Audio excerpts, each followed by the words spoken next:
Good evening, and welcome to tonight's live online author event with Greenlight Bookstore. I'm Katie from Greenlight, and we're thrilled to host tonight's event with Devon Walker-Figueroa, launching her new book, Philomath. She'll be talking with Elizabeth Metzger and Taylor Johnson, so you're in for an excellent evening of poetry.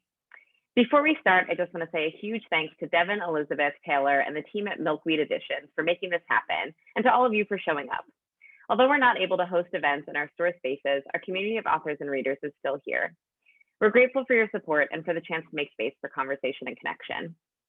There's just a few housekeeping things to go over tonight before we get started. In our Zoom webinar, you can see and hear the speakers, but they can't see or hear you. They can see that you're here though, and there are a couple of different ways that you can interact with the authors and with each other throughout tonight's event, which we highly encourage.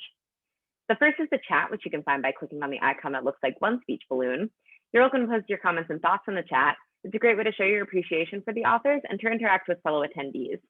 So if you have a specific question you'd like to have answered by the authors, please post that in the Q&A module, which you can find by clicking on the icon that looks like two speech balloons. We'll be pulling questions only from the Q&A to be answered in the later part of the program, so please make sure you're putting your questions there and not in the chat.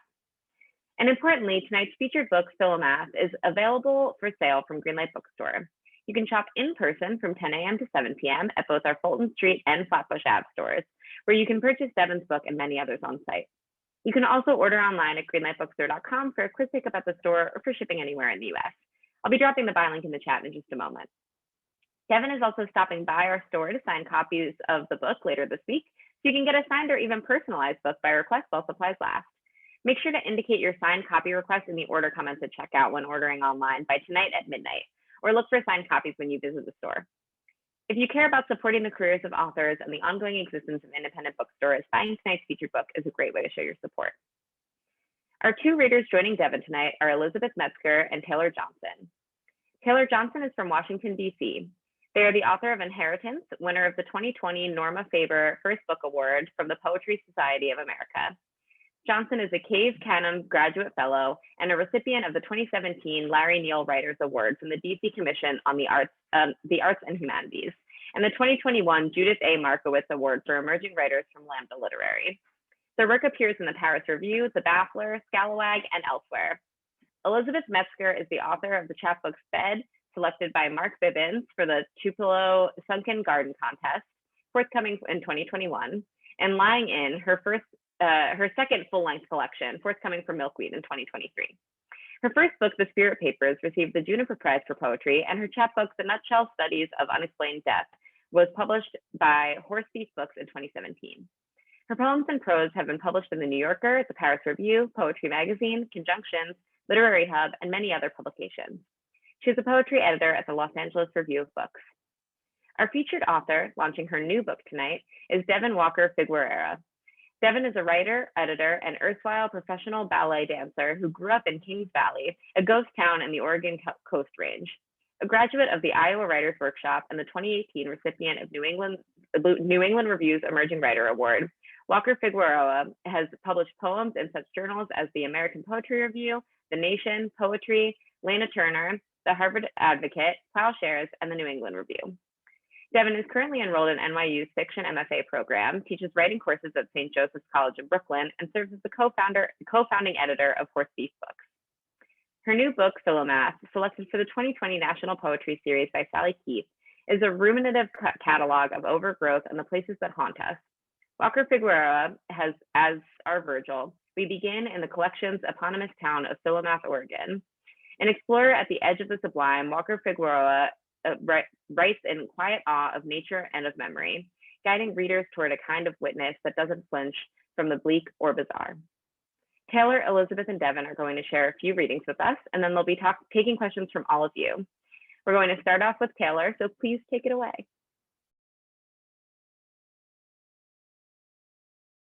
I'm muted. Thank you so much for having me, Devon, and Elizabeth. It's going to be great to hear you and to celebrate Devon tonight. I first met Devon at Breadloaf in 2018, and I really resonated with her work and just with you as a person, Devon. I really dig you. So it's a joy of mine to celebrate you tonight. I'm gonna read from my book, Inheritance.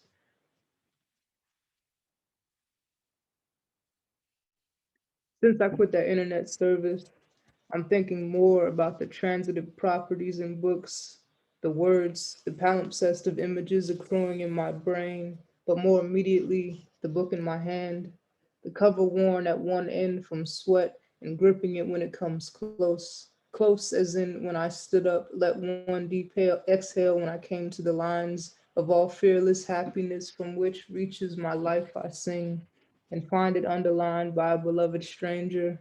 It's like turning the record over, knowing you're hearing what I'm hearing, easing up on the edge of the chair. It's like we're holding hands now at the edge of a white silence from which we are to make a music of our being here, of being moved, wherein our music complements and holds close each other's sound. Sound in the wet room of the tree I met you in. Nothing is said about the water or the fearless trees angled toward and against the light. Light that did fall on me, made much of me, light that sings through me. So I'm singing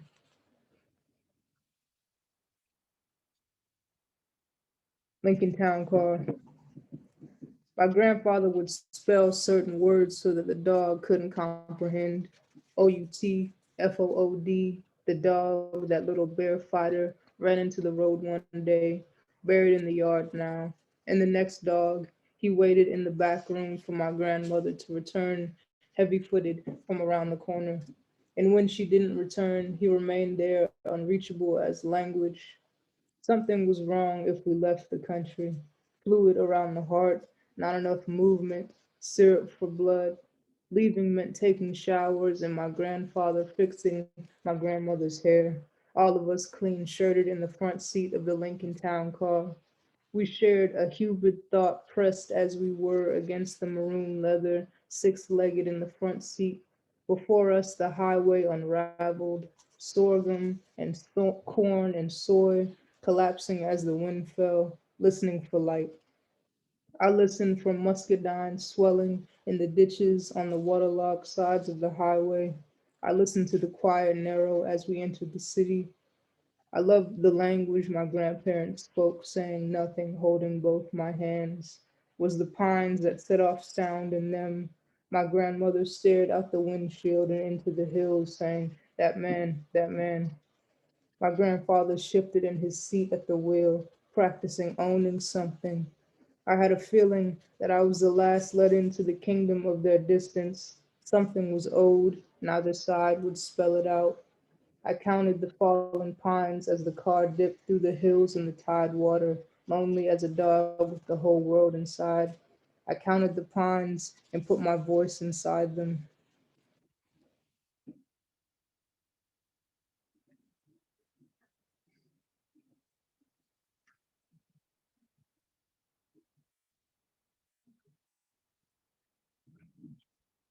Forget about money, watching the clouds over 8th and Ingraham, the clouds, a rhubarb colored ship in the sky. To my right, it all grays out, the bats emerging now from the chimneys, the bats listening for the cicada's echo. Echo is a way to create space, is a metaphor for time. Time for the cop to move along. I think watching the cop watch me from my porch. Fuck 12. The robin on the wire vine, the wire eye competing with the bats for cicadas, the robin competing reds with the sky, a money for the cicadas, a way to make space, time. The cicadas sounding out the future through repetition. A friend says to spend nothing is to keep flexibility in your hands, to keep your youth. Money, the sound of decay. Money, the repetition of waste.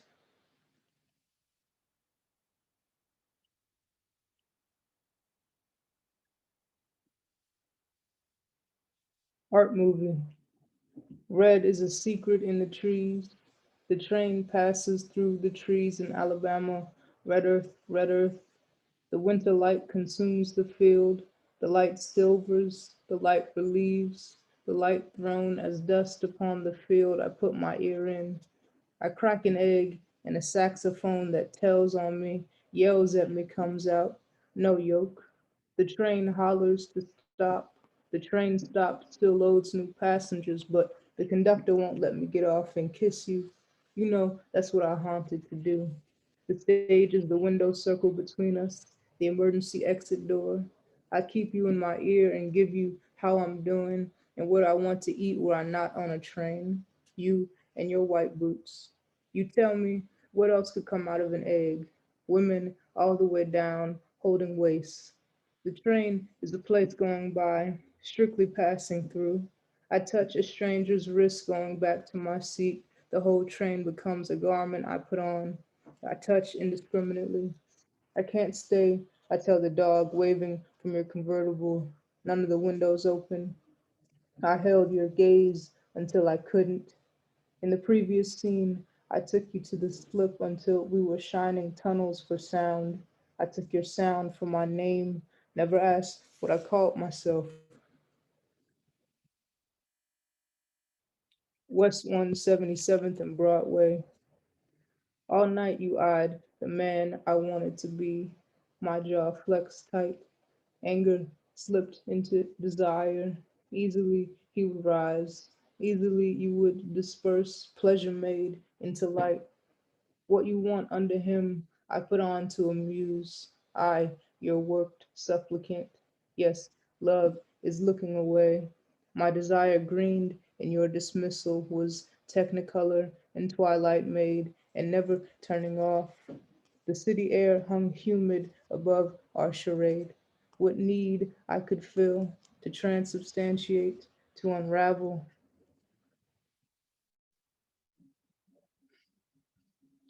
Club 2718. Because I don't have the juice or enough gold anything to enter. A room that occasionally exists inside of me is the poorly lit dance floor of Club 2718. Thirst is a way of knowing, not knowing. I was on a gin fueled hunt for big asses and music I could cry to. A woman almost twice my age asks where I've been, and she shuts the door. Like any American, what haunts me is my addiction to private property, not time or blackness. I want to love no one in particular the way I say I love my woman when she's in the doorway and mad at me. There were days I believed my grandfather owned my grandmother, kept her overfed and out of the sun in the back room. Occasionally, a room exists inside of me where Johnny Hartman and John Coltrane's One and Only Love plays on repeat. On repeat, too, is a video of my grandfather dancing a limber leg shuffle and singing across the wall to my grandmother. To love like him is to be a student of regret. To abide by regret is to watch grief turn to ecstasy. I wept in the winter when I left my woman. I wept in the heat when she came back.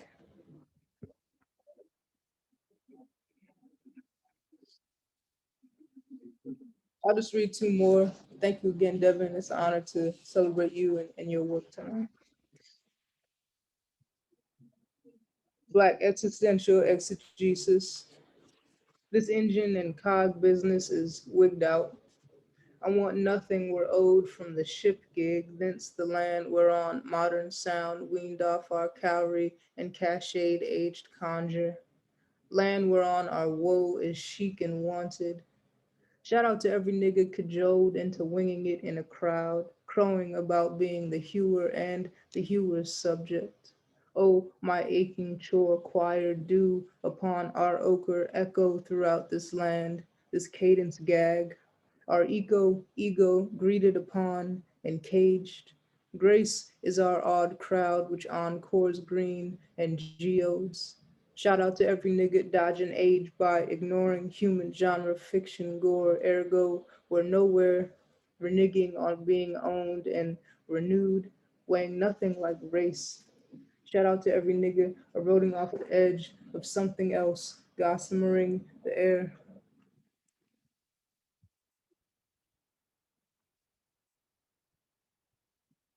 Trans is against nostalgia. Every day I build the little boat, my body boat, hold for the unique one, the formless soul, the blue fire that coaxes my being into being. Yes, there was music in the woods, and I was in love with the trees, and a beautiful man grew my heartbeat in his hands, and there was my mother's regret that I slept with. To live there is pointless. I'm building the boat the same way I'd build a new love, looking ahead at the terrain, and the water is rising, and the generous ones are moving on. Oh, new day, I get to build the boat. I tell myself to live again.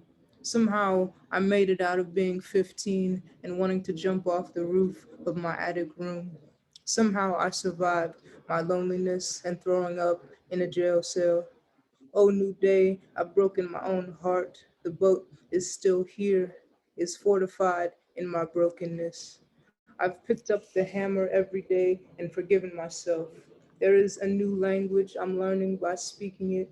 I'm a blind cartographer. I know the way, fearing the distance. Oh, new day, there isn't a part of you I don't love to fear.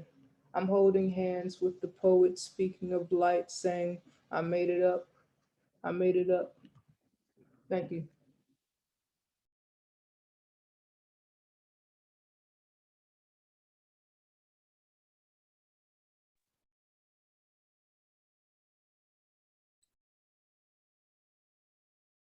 Hi, I'm Elizabeth Metzger, and I will be reading today. I just want to say first, thank you, Taylor. That was absolutely beautiful. It's hard to read after that. And Devon, I'm so excited to be celebrating your book. I actually have it here as a inspiration to myself, and also I hope to everyone watching, if you don't have a copy yet, to go get one, ideally from Greenlight.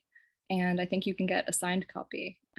So that's just wonderful. And this book, I just want to say briefly that when I read it, I felt like I encountered a new mythology. And I don't like to throw around the word genius, but when I think of the original meaning of that word as a sort of spirit born in a place, I think that really is what this book is. It's the genius of a place. And I can't wait to hear the genius behind that read. I'm going to read poems from my chapbook, Bed, which is, it was written during and after a period of long bed rest, so a very different kind of place experience.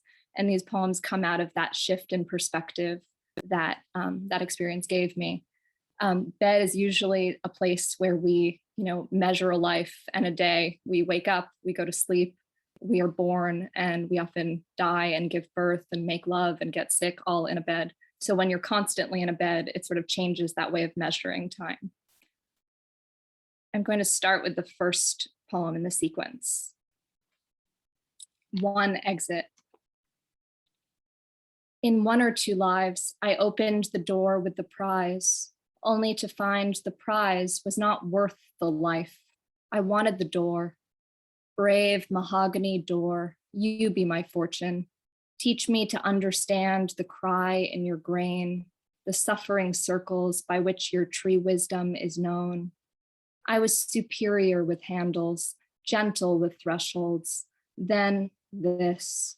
Choices at morning hours, I usually skip, but there's a little cash flow of beauty where there's almost no more water.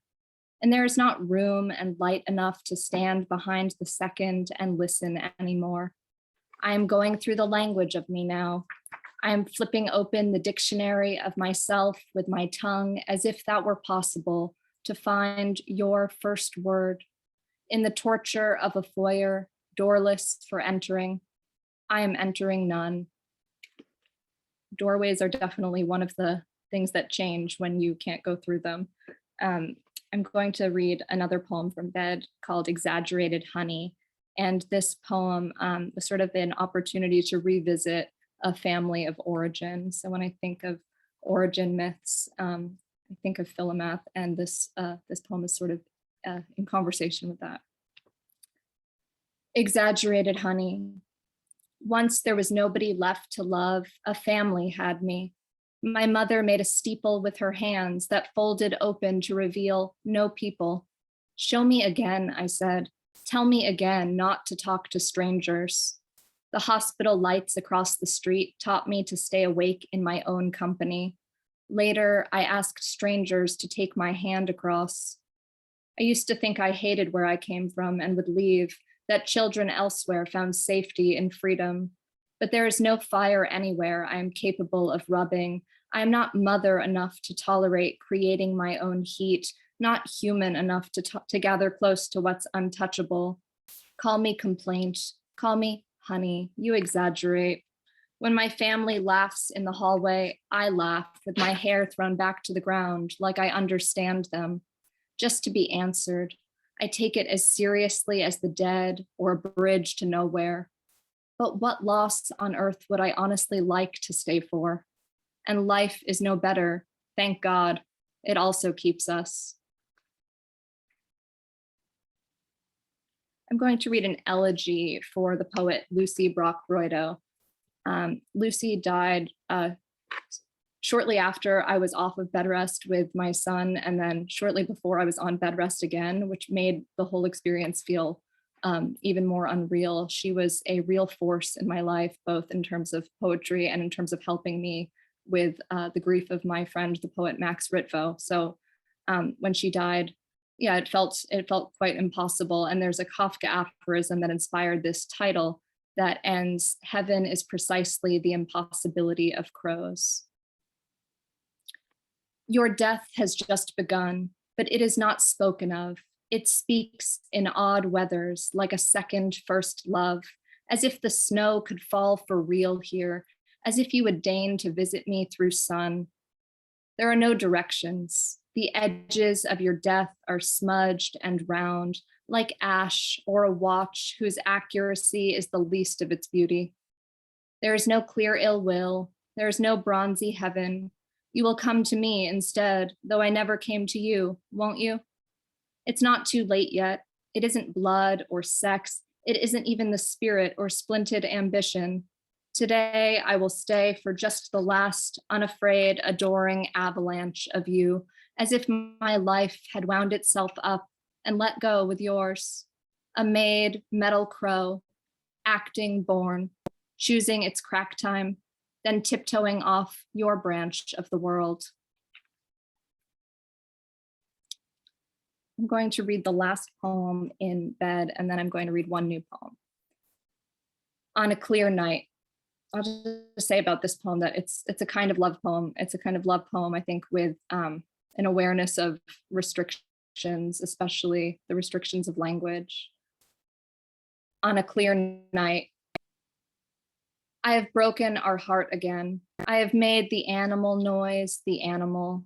You know I make up what I don't know. I used to think that was resilience.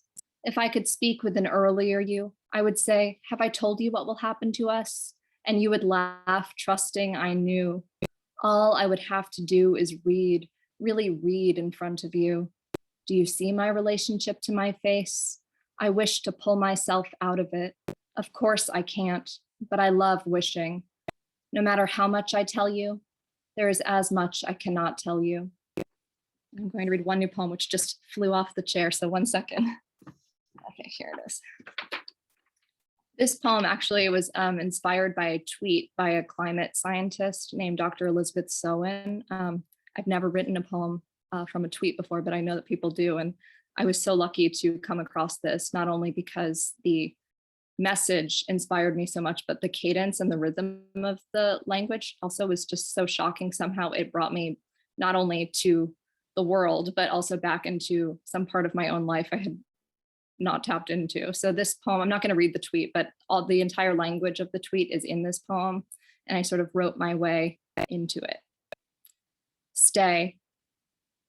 If only someone had told you your true extent, how you connect to mountain glaciers and tropical orchids, how this is your time for young children, excessive salt, lost sex, how hands you have never felt are waiting in pockets now, how you come from ancient fish, and before that, single cells that found advantages together.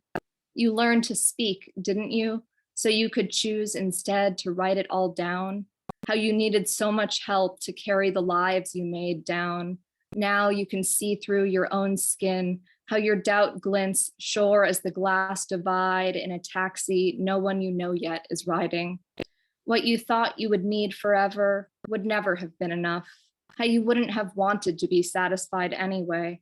How you spent hours filling bowls to be scraped how you will find your own jaw lovely one day eating from them, how your daughter takes her first steps tonight as soon as you lay her down in her crib, her own joy you can't trespass, but the freedom is yours to leave her.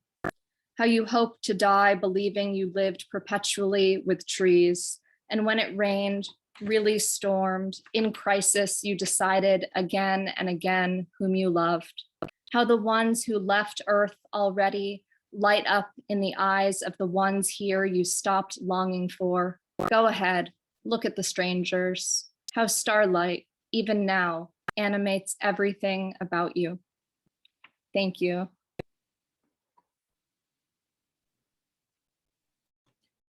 Thank you so much, Elizabeth and Taylor. I just, I can't believe my luck getting to be alive at the same time as you and writing poems at the same time as you. You're reading your poems, you're heroes of mine. So thank you for joining me on my special book birthday party. Elizabeth, I first met your poems on the page in a submissions queue. I was a screener for a magazine, and I was just like, I had to stop and was like, oh my gosh, like I've been, trudging, like this like light coming out of the submissions queue. I like looked you up and have just been in love with your work ever since. And Taylor, I met you at Breadloaf and first got to encounter your poems like through hearing and in the barn at Breadloaf, and that was magic. It still shakes me. Thank you too. Okay, so for reading, I think I'll just start with reading the title poem of the collection, Philomath, which I know that's like not how the word, if you look it up online, is pronounced. And also I use the definition that the town uses in its public signage as the word meaning, just to clarify. And I think I see some people here who are from Benton County, so very cool, Corvallis area. All right, Philomath. Love of learning is what Philomath means. This side of a ghost town, what kids are here hang out in gravel parking lots and hunt pixelated deer at the woodsman. They break into gutted sanctuaries of timber mills, looking for places to leave their neon aerosoled names. In Philomath, Biggs Tires is the only place to buy new chains. Cherry Tree's the best price on feed. And Ray's has everything from meds to milk to Lucky Strikes and pocket knives. The only outlet in Philomath sells wood, the kind that grows just here and in the Holy Lands. True Value boasts all the sturdy dead bolts for when the back door's gone, busted again. My friend Megan is still giving out blowjobs to mechanics and drinking red cough syrup until she doesn't care about her stepdad walking around covered in nothing but sweat and dirt. Me and you are gonna get trashed tonight, she says to me every night. I ask my dad if Megan can move in, and he says 12 cats and 2 dogs are enough. In Philomath, I'd be lying if I said people don't get saved every week at the Nazarene Church where Megan and I go to vacation Bible school and sing about going straight to heaven or down the hole where the pastor slips nylons over our faces and tells us to suck pudding from a bucket just to show how far we'll go to be forgiven. We swallow it all because this is how you get close to God in Philomath. When Megan's dad learns she's saved and he's not, he teaches her a lesson about being sorry and how God is not watching Philomath. On Monday, Megan's eyes can hardly open, and our school bans liquid paper and permanent markers in the word bomb because they could cause us to die before our time. Megan spends breaks in the bathroom, and I know not to follow her. I go to the library where I check out A Season in Hell because they don't have illuminations and never will, and I feel alone around all the smart kids who raise up pigs to pay for college. They belong to 4-H and know how to sell living meat to the highest bidder. They get made fun of by people like Megan and me and the boys who only wear camo and talk about the beauty of a deer spitting up its life, and most anybody the teachers have given up on, which is nearly everyone. I care about Philomath and its love of learning bumper stickers that turn invisible under mud, its historical society that hangs quilts over the walls of Paul's Place, where loggers get bottomless Joe, that documents every haunting, every sighting of the ghost, and Megan is still in the bathroom stall, learning what it means to be in Philomath for good.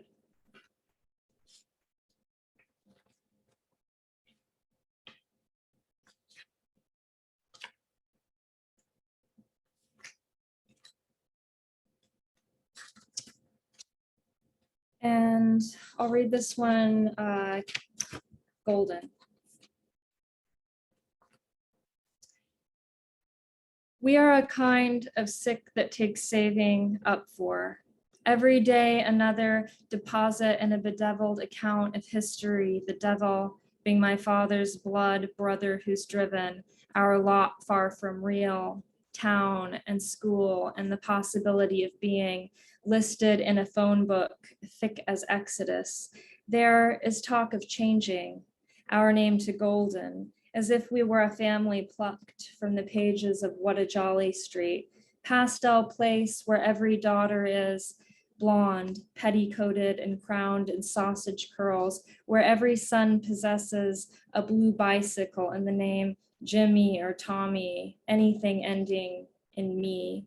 My sister, who goes by Joey, says the house is suffering from a curse, the kind that holds a soul to soil, says a figure nightly flickers by our gate, a woman who runs at breakneck but doesn't move anywhere.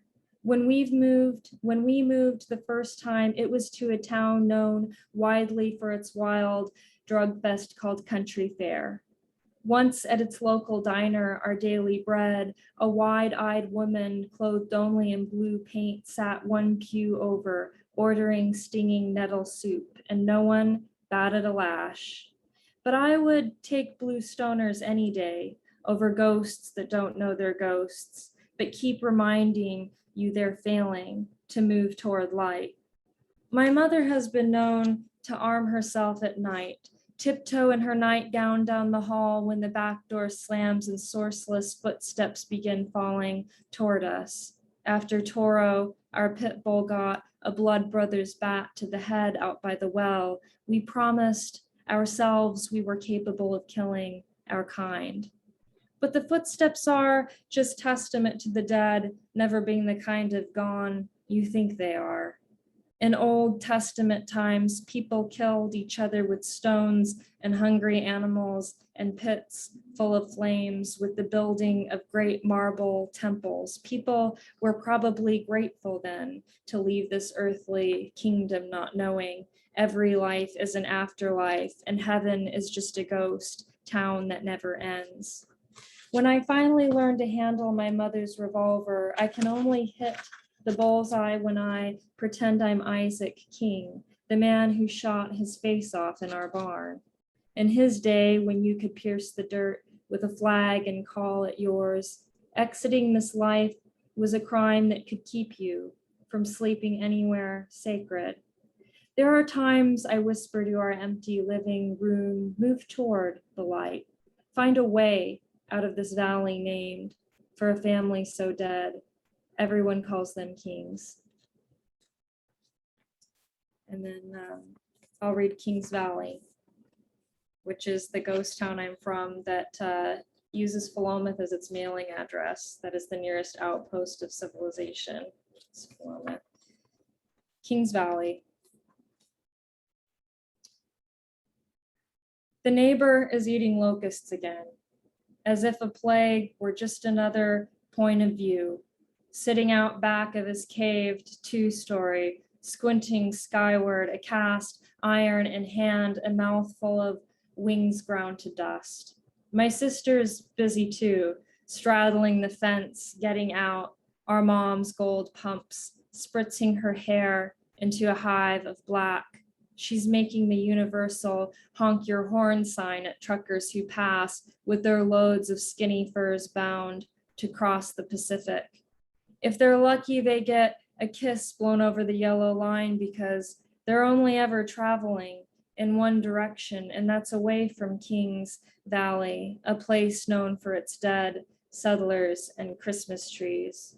There's a whole cemetery for land claimers here where locals leave antlers and Hot Wheels and red polyester carnations on the graves they like best. People with names like Nahum and Sarepta who saw their kids give up, the ghost to ailments nobody can pronounce anymore, might be happy to know they're still missed. The point of the steeple on the only church for miles around blew down, and no one's the means or the mind to fix it. My mother is trying to be the good hostess she hopes I'll one day grow into, schooling a girl named Minda toward the GED we all say stands for goodness ends in degrees, showing her the difference between the progressive and perfect tenses, how to interpret the verse touch me, not, for I have not yet ascended, the necessity of opening the day with a sorry for trespasses unwittingly made. I have a habit of trespassing, to see our neighbor Sal, the one who gave birth to 13 piglets only to crush them in her sleep. She's had so many litters over the years, and they're all defecating into the creek now, making us worry our wells will fail us. I also have a habit of visiting his cat, the one he calls Confederate Gray, who licks the air if you stroke her ribs. My sister asks me to cut her hair again and again. We drop the locks in the creek and hope it never stops moving away from us. It seems we'll get by with our lie a little longer, if only because the nematodes are failing to save the Yukon golds, and the thistle is going to seed, and Mark, a family friend who happens to be hard up, is sleeping on the couch, asking us to call him lucky like it's Desert Storm all over again. He takes it upon himself to learn me vigilance, which is to say self-defense. He tells me to give him everything I've got, but I've never done that for anyone, and I don't think I'm ready to begin. His forearm finds its way to my throat, and his knee goes right between my legs. He holds me to the wall till I admit I'm licked, which happens quick, but anyway, humiliation's hardly real when only John Wayne is watching from his lacquered saw blade on the wall. And anyway, does anybody survive war without being won over by the dream of decline? You can find us on ghosttowns.com, or you can find us on A&E rerunning our stories about how haunted this place really is. Women waking up to translucent children braiding their hair, all those farmhands who saw old man Cosgrove only visible from the waist up, who tells them this valley is paradise and no one's told him otherwise. There's a store here called The Store, and it just quit selling gas because its holding tanks are pure rust and won't take another drop. Still, you can purchase dreamsicles and bud and home-cured jerky, and Charlotte, who runs the show, will skin and quarter your kill for free if you bale her hay. She says the locusts are in cahoots with their stinging cousins, who inhabit the dirt and just recently flew up my shorts and stung me till I stripped stark, till I climbed a live wired fence and ran 2 meadows only to find out I was amusing the neighbor's pigs, who cooled in the mud, blinking away flies. My father got so pissed, he set the whole nest aflame, only the fire didn't stay where he put it, and so a season's worth of growth went up in smoke, and the locusts mourned, and the scent of singed Rieslings lingered in my hair for a whole week. He said it was lightning had struck, and Minda wrote a song in honor of the crop. I remember only the phrase portentous clouds vandalizing blue. The insects remained unscathed. I admit I'm proud of my sister for mastering false lashes and liquid liner, for painting cat eyes that would make Audrey jealous if she were alive, and smoking as if it weren't deadly, and dancing with Fred Astaire. There isn't much to check out at the store, but Funny Face is one option, and my sister and I know every line by heart, every step and throb of Technicolor, so we watch it again, while Dad feeds the burn barrel yesterday's news and the high gloss catalogs he doesn't want us to be tempted by, and the boxes of cereal that always say, better luck next time. And sometimes it seems the future has a habit of repeating itself.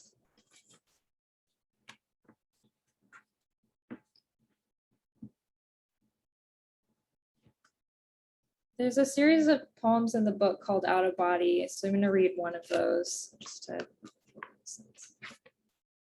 There is a lot of fire in this book too. I don't know, pyro. I noticed fire in one of your poems too, Elizabeth. It's like, have you ever watched a person burn what's left of the person they love? I have stood by. I have caught the flames and pulled them up into my skull. My father poured the fuel over the heap of my mother's possessions, ladder back rocking chair where she sat on sleepless nights and nursed unspoken injuries, her 100 blouses, color of bone, rickety hand-me-down chest, claw-footed and full of sepia scowls and strips of the old comic, Love Is. Her silk scarf fluttering like an oriflamme, her lock of hair, color of mine, bound in a blue ribbon tangling with itself, everything ablaze under the quick touch of match.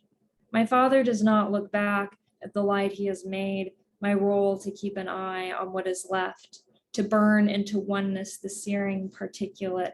I think of the fuel, how it exists to push the heat back into my mother's chair, how the light climbs each rung, the flame seeming to want up and out of its own need to consume, what frames the light of its own unmaking.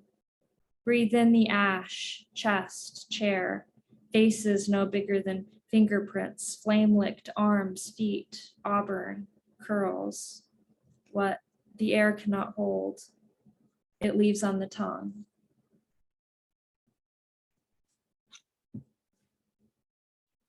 And then I'm just going to read one last poem, which takes us out of the ghost town in Oregon into a ghost town in California called Bodie. Maybe some of you've been there. It exists in a state of arrested decay, which the poem goes into. There's also a curse associated with it. So if you like take anything from Bodie with you, it will mess up your life. Is the thing. Like they have a whole binder full of letters at the museum there where people have like taken things and sent them back, and they like account for the misfortune that they endured because of having taken a piece of Bodhi with them. So it starts with a quote from one of these curse letters, as they're called. Please find enclosed one weather-beaten old shoe. The shoe was removed from Bodhi during the month of August 1978. My trail of misfortune is so long and depressing, it can't be listed here. Anonymous curse letter sent to the Bodhi State Historic Park. Curse of Bodhi. Bodhi is the first ghost town I've met that makes people want to visit it. They'll pay to cross an ocean just to press their faces to its fissured windows and take in century-soiled sheets no body will rise from again. The beds in Bodhi continue to be made priceless by disuse as I wander its streets with a childhood friend. She poses now before brothels and chapels evacuated of howls and hymns and sins of every sort, while I snap up the faces she makes, as if for me. The wind is up, the sun too. I wind the film for another exposure as I rise on tiptoe to glimpse a bottle kept from emptiness by a sip's worth of whiskey. She whispers, I bet you anything some employee steals inside the house at night to fill it up. And I nod, feeling she's right, whether it is the bottle or the house. Sure, time is telling its finest lies in Bodie, where saloon girls still croon from the other side, and the shiver of dry grass makes you think of a record dark and grooved slipping from its sleeve. So our steps drive rusty nails a touch deeper into the dirt as we pass a leaning shed. So the mortuary still stands up, and for a form of closure the rest of Bodie won't obey. The scent those bodies must have made in the summer, we look through another window to find yet another window carved in the lid of some little kid's coffin and start to doubt if dying can even cure one of her fears.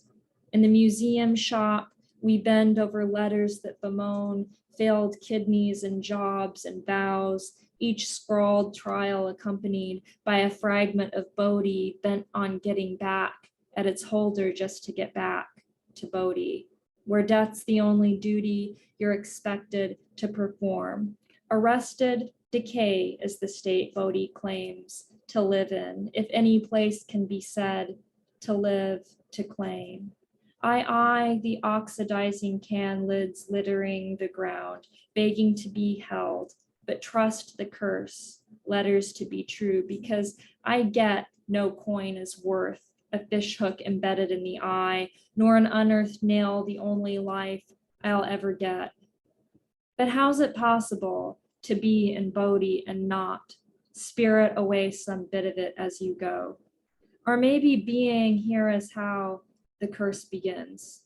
I lower myself to the ground to examine a mouse recently cured of Bodie, drying in the sun, its hide an outgrown coat its bones just won't quit wearing. If we're still virgins in 2 years, my friend once mused as we sprawled on her double bed, lamenting the vastness of our innocence, we could lose it to each other. Like a child, I prod what rots and can't help it. Ants crawl from the mouse and I start to linger over the particles of Bodie clinging to the soles and tongues of our boots, thinking this thin film might delete us from the world of sunlight and luck.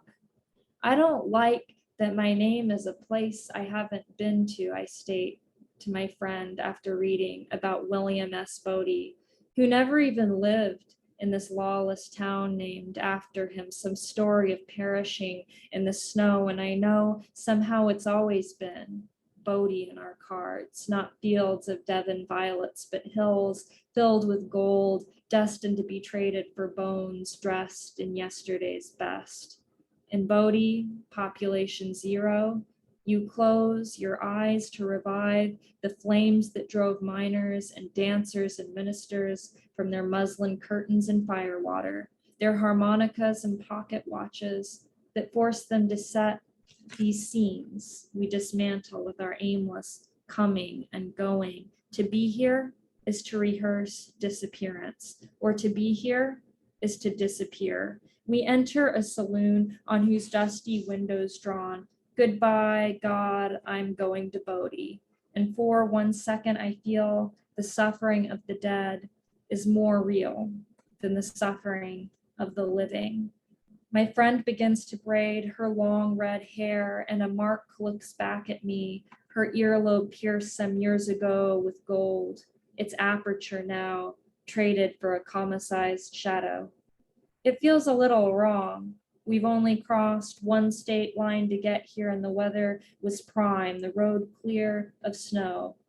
Likewise wrong that we claim as we brush Bodhi from our boots not to fathom what possessed so many guests to hold under their cursed stones, nails, globes, jewel flowers, shards of glass, mattress springs, a piano once, for years on end, as if the punishment were what they were after, and not the memory of the world without them in it.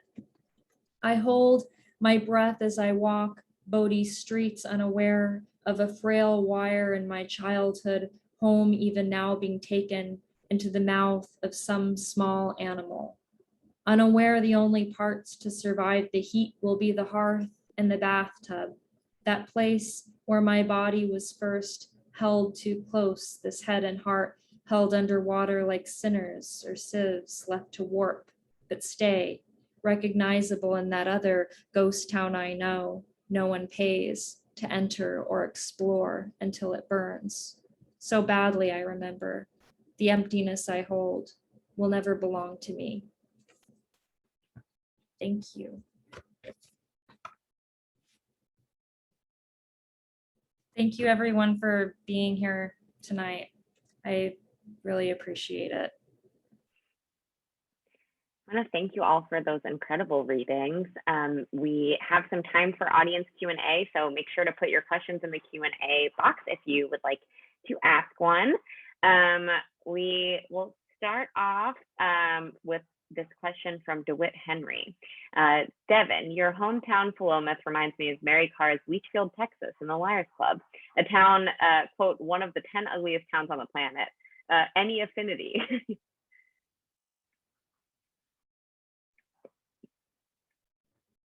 I love Mary Carr. I haven't read that book, actually. I've read more of her poetry, actually. So I will definitely read that. I'm sure there is an affinity. It sounds like it, just based off of what you said. Yeah, thank you. I've also lived in Texas, but not in that particular part of Texas. Yeah. Our second question is from Laura Colby. I wish all three of you could hear your audience laughing during your moments of mordant wit. I wonder how you think about humor from a craft perspective. Is it something that you consciously feel yourself deploying? And if so, do you have any formal or ethical rules of engagement? Or does it just happen? What does it do to a poem?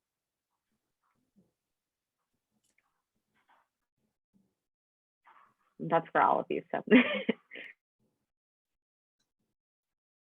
Well, I remember when I was first studying poetry in school, I took myself way too seriously. And one of the things that Lucy Brock-Pareto, the poet who I read an elegy for, had taught us, and she's not necessarily a poet you would think of as, you know, necessarily comic, but she's, in terms of mordant wit, I would definitely think of her.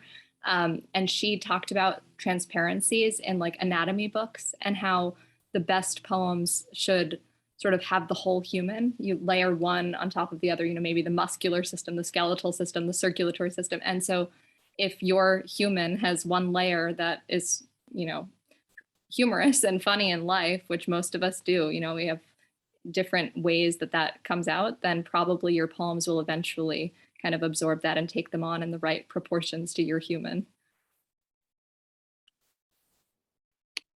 I love that figuration. Taylor, what about you? Did you have any thoughts on it? No, I really dig that idea, Elizabeth. I think that that's definitely how I approach it. I don't consciously add in any kind of wit or humor, but I think that wit is always close to something a little bit more grave, you know, and I think that, you know, if the gravity is there, so is the humor, like you were saying. Yeah. Yeah, I feel similarly. I feel like sometimes when I'm writing about the thing that might seem most serious to me, that's when my humor will come in and rescue me. Like humor has so many purposes too. It helps us cope. It, you know, it's like it helps us look at something that we might otherwise look away from. There's so many ways that it like creeps in. I don't necessarily set out to write a funny line, but when it comes up, like I'm probably not going to kick it out. It's a gift when that happens. So yeah.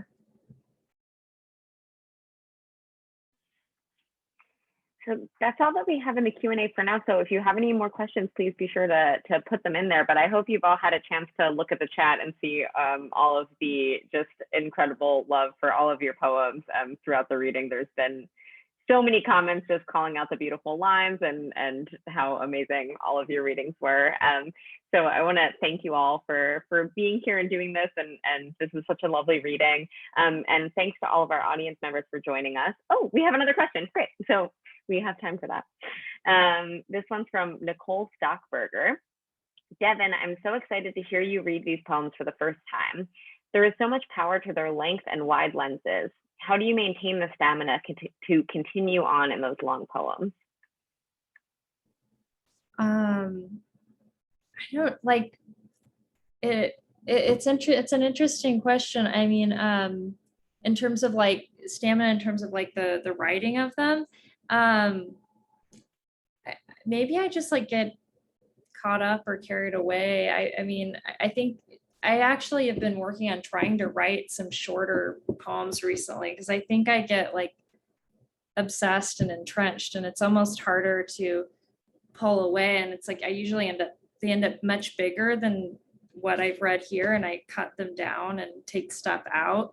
So it's almost more like compressing them than like is the struggle than like the duration or endurance. It's like going in and pulling the rotten stuff out, you know, or like just yeah, I don't know.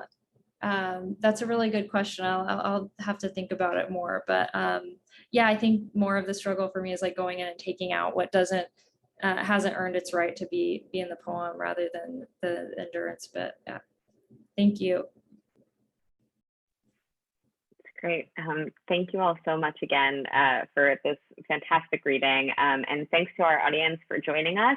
Don't forget to buy your copy of Philomath in-store online at greenlightbookstore.com. And don't forget to request a signed copy in the order comments field to check out if you would like a copy signed by Devon. Thanks so much, everybody. Oh, do you have something to say? If you don't have Elizabeth Metzger's The Spirt Papers or Taylor Johnson's Inheritance, please order those too. They are amazing books and they will change your life. Yeah, please be sure to go to the link that I've posted in the chat where you can order those books. Thanks so much, everybody. Have a great night.